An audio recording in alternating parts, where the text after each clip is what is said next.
నీ కోటలే బీటల వారి ఉండగా నువ్వు వెళ్ళి దేవుని కోట కడదామని బయలుదేరావా?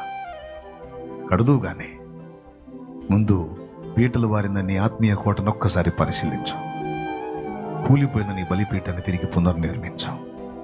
నన్ను మరలా బతికించమని దేవుణ్ణి అడుగుదాం. మనందరం అడుగుదాం. ఒకప్పుడు డబ్బుని మనం లక్ష్య పెట్టలేదు. ఈరోజు డబ్బే ప్రపంచంగా బ్రతికే పరిస్థితి వచ్చింది. ఒకనాడు ఏవేవి అసహ్యించుకున్నామో, ఏవి పెంటగాయించుకున్నామో, ఈరోజు అవి ఇంపుగా అయిపోయినాయి. ఎందుకు అయిపోయినాయి? శత్రువులు జొరబడ్డారు.